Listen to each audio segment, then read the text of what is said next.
Hello students, accept my warm wishes and warm welcome for today's session. So students, in our today's online lecture, we will read or we will discuss about a beautiful poem written by John Keats, and the title of our today's poem is Ode to Beauty. So this poem is prescribed in BA Part 1st of Paper 1st of Poetry and Drama. So let's have a brief discussion of today's poem. Okay, as you already know, our today's title of the poem is Ode to Beauty, and this poem has been taken from a beautiful romance written by John Keats, and the title of that romance is Endymion. So let's have a brief introduction of our today's poet. John Keats, who was born in London in the year of 1795 and died in Rome in 1821 at the young age of 25 due to illness. He is a romantic poet, and his poetry is characterized by sensual imagery in his most popular work, which is a series of odes. So you must know first about what is ode. So he has written a series of odes like Ode to Autumn, Ode to Beauty, like our today's poem is Ode to Beauty, and likewise Ode on Grecian Urn. So these are some of his famous odes. So first of all, you must know what is an ode. So students, an ode is a short lyric poem that praises an individual, an idea, or an event. So it can be an appreciation of praise or in song of an individual, or it may be about of some kind of event, or it may be on some idea.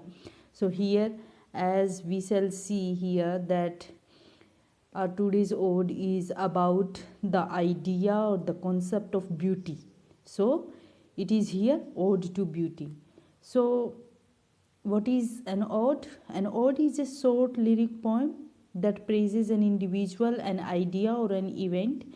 In ancient Greece, odes were originally accompanied by music. Okay, odes are often ceremonial and normal in tone. So odes basically is a lyric poem which is meant for a particular subject or for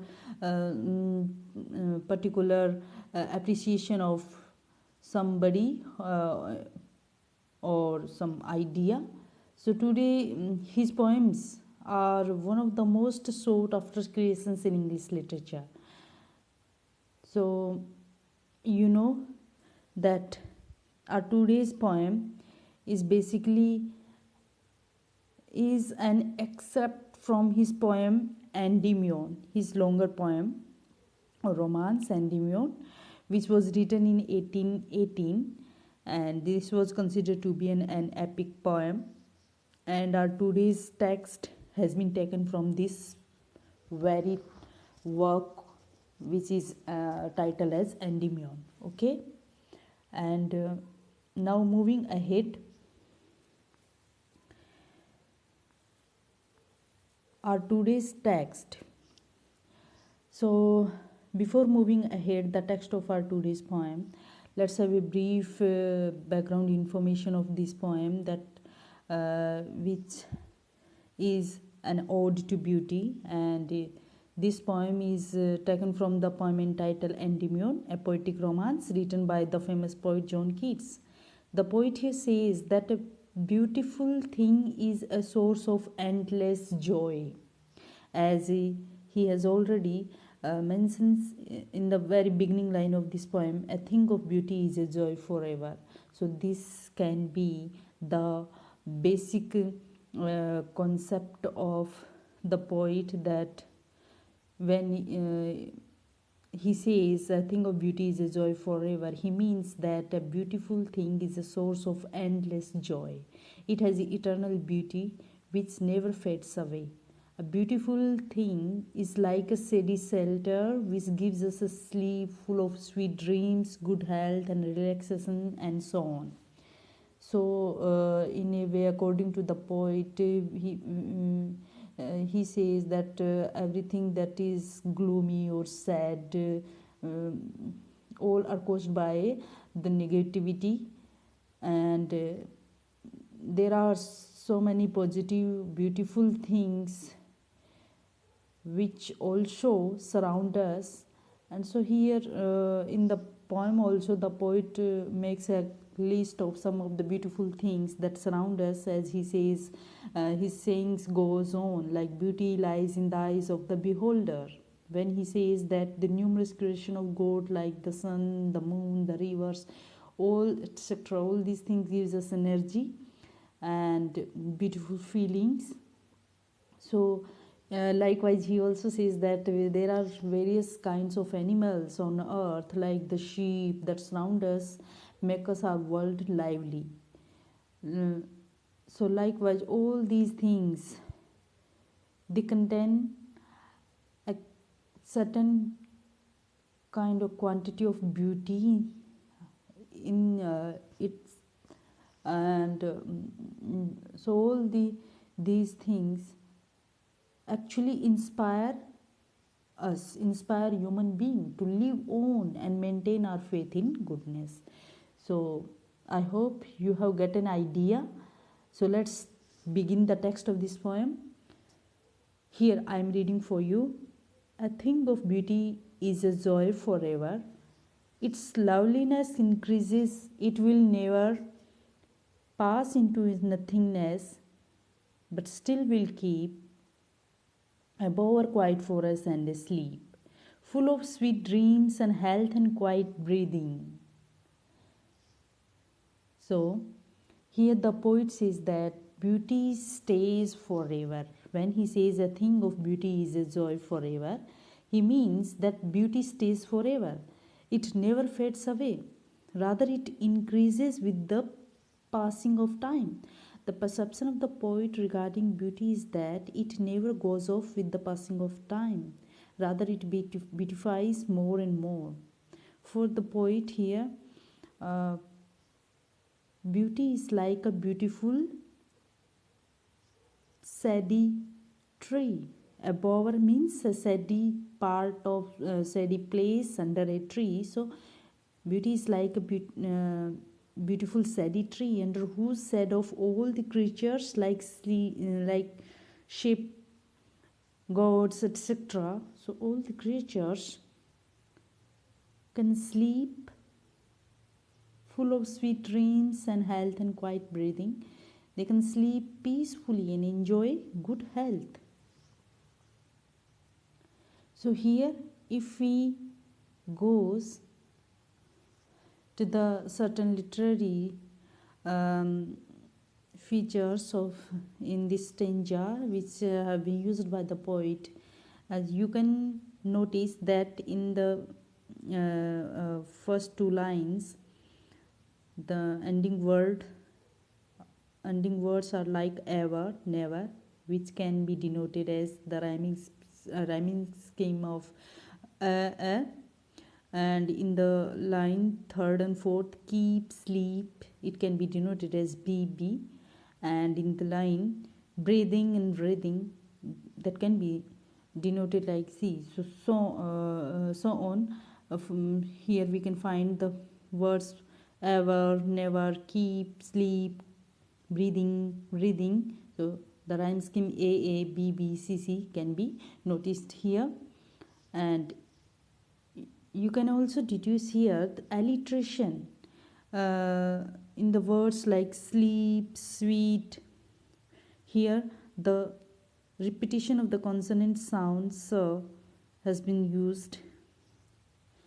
Okay, and if you can also find, if you have paid a little attention, you can also find here that the literary device metaphor has been also used by the poet in the word bower quiet.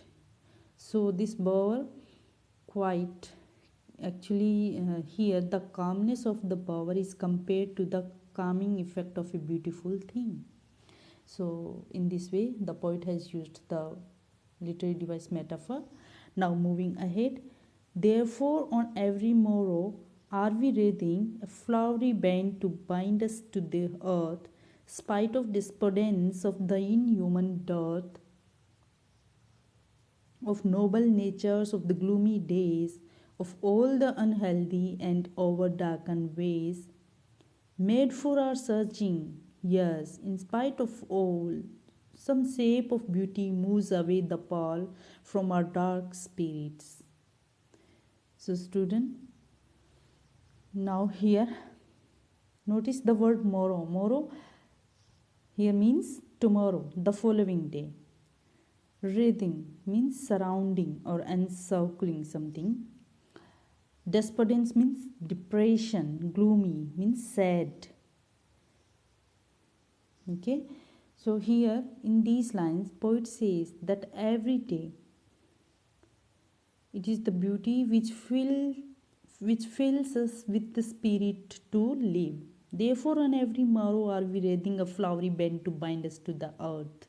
So, what does the poet means here? That it is the beauty which fills us with spirit to live. It is the beauty which builds us the desire in us to live tough to live. There are sad moments and gloomy hours, gloomy days means sad moments, and in human's life there are cruel people around us. So okay, of all the unhealthy and over darkened ways made for our searching. So here the poet wants to clear that without that there are it is the beauty which builds the desire in us to live through tough days, so some sad moments or so. Here the poet wants to say that without beauty the earth will be full of cruel people, sad and gloomy moments. So it is the beauty which is created by God which help us to remove the sadness from our hearts. In spite of all, some shape of beauty moves away the pall from our dark spirits. The pall means the clouds. So here we can say the gloomy hours, the darkness of our sadness. Okay. And only beautiful things which are created by God can help us to remove the dark spirits or the darkness, the dark clouds of gloomy times, sad times from our hearts. Such the sun, the moon, trees, hold. So here the poet now furthering his argument by suggesting or giving some instances of physical bodies of the universe. Okay, so, such the sun, the moon, trees old and young, sprouting a steady boon. For simple sheep and such are daffodils, with the green world they live in, and clear rills that for themselves a cooling covert make, giants the hot season, the mid-forest break. So here the word moon means blessing, and rills means a small stream. Break means the process to slow down. In these lines, poet actually describes some of the beautiful things which have been created by God on earth, which are present on earth. So he says that there are suns, the moon, the trees, the flowers like daffodils, and some break means the rivers or small streams. So these are some physical bodies which are the most beautiful things which are present on the earth. So poet says that all these things are like a boon, like a sprouting saddy boon. These are like a blessing bestowed on all the creatures by earth. He further describes that the trees, old and young, sprouting a saddy boon for simple sheep, and such are daffodils with the green world they live in, and clear rails for themselves equally covered make. Judge the hot season, the mid forest break. So these things he further describes that these beautiful things like trees, they actually provide with their sad flowers, with their beauty, and there are rivers with their um, water or coolness during the hot summer. Okay, hot season, hot summers. All of these are the beauties of nature which are like a boon, which are like a blessing for us. So he, in other words, these beautiful things help us to remove our frustration, our disappointment, and despondency from our mind and soul, and they can give us solace and comfort. So, the poet says that we human beings each day create or decorate materially or imaginary made of all the lovely things we see. So, the poet gives a list of beautiful objects of nature here, as earlier mentioned by the poet. The objects of beauty are countless. Okay, and these objects of beauties include heavenly bodies like the sun, the moon, the old and young trees that provide cool shelter to sheep, and that the daffodil flowers and kissed in green leaves, the streams and small rivers of pure water that flow through a shady and concealed passages, which they make themselves with plants flowing through forest. So, and when he says the giants, the hot season, here the poet means that against the hot environment of the land, these uh, rivers or streams provide us coolness and pleasure. These simple and even commonplace things lift the human spirit, filling it with joy and delight.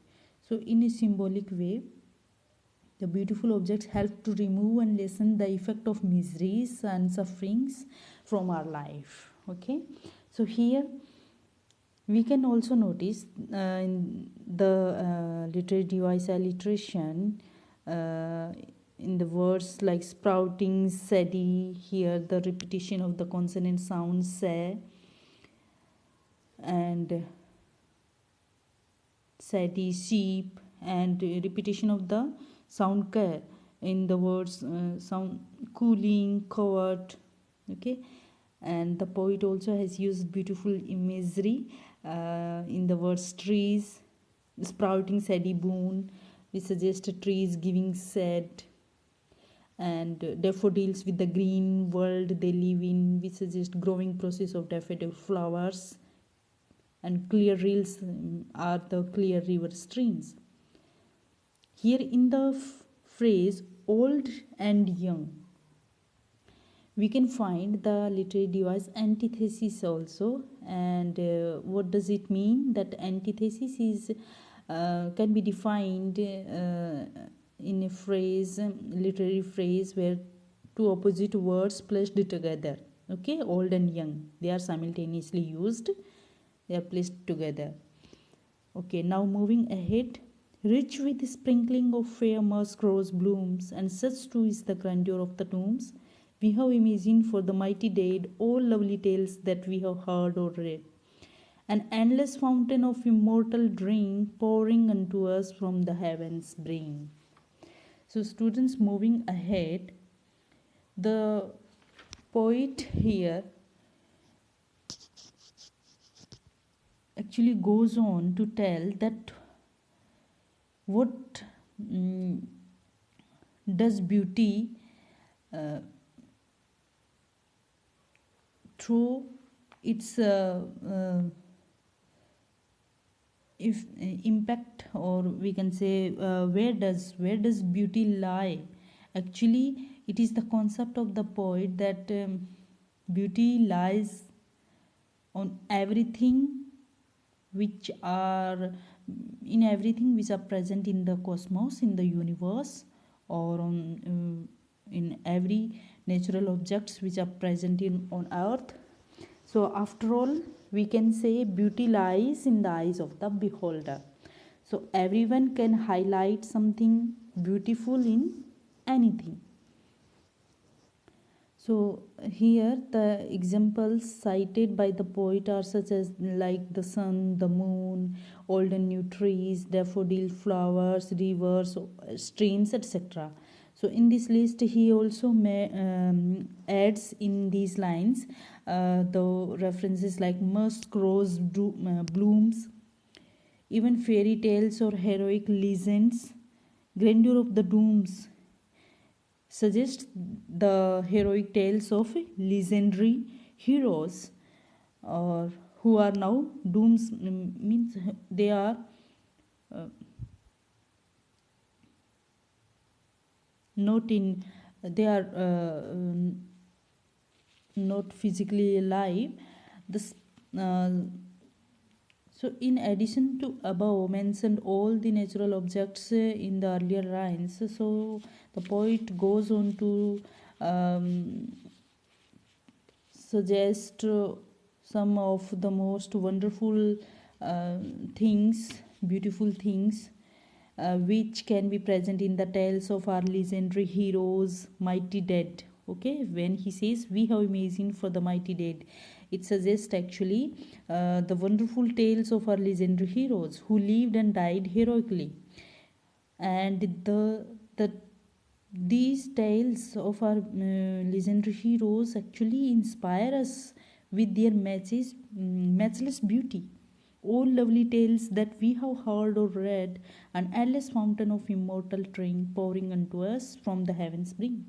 So the poets see beauty in the death of martyrs and legends who are now dead, who were mighty people. So even the poet sees beauty in the death of these martyrs. The mighty dead are those martyrs who have died bravely for a cause. We honor them by erecting magnificent grand sculptures in which beauty is seen. So these beautiful things are metaphorically an endless source of nectar, an endless fountain of immortal drink. Here suggests that this line suggests that these beautiful things are metaphorically an endless source of nectar that pours down to us from heaven, bringing eternal joy for the soul's grandeur. They are like an elixir of life and never diminishing source of pleasure and delight. So, an endless fountain of joy that seems to be a precious gift from heaven. So, if one looks around, there are innumerable beautiful things that to notice. They seem to flow immortally as a fountain from the gods above to help the pitiable human beings to cope with the harshness of life. So, the poet here describes that these beautiful things are the gifts of God for all of us. They are like a nectar given by God to us, and these are those beauties which are immortal and give us a reason to live on this earth despite having so many sorrows in our life. So here The metaphor immortal drinks actually is a metaphor which denotes that beautiful objects of nature are forever like a never ending portion of a drink. And you can also notice the alliteration which is used in the words in the in the repetition of the consonant sound in the words like have, halt. Okay, likewise. And so this is about the whole of our today's poem, where the poet actually tells about that how nature and its wonder mesmerize human beings, and also the beautiful wonderful objects, natural objects and beautiful things also take away all the sorrow that surrounds us from time to time. So here, the very opening line of this poem, a thing of beauty is a joy forever, actually has come to stay as a dictum. It epitomizes beauty as an eternal and immortal entity in human world, where nothing is certain or permanent. So I hope students you have understood the text, and with this I look forward you to meet in our next class. Thank you.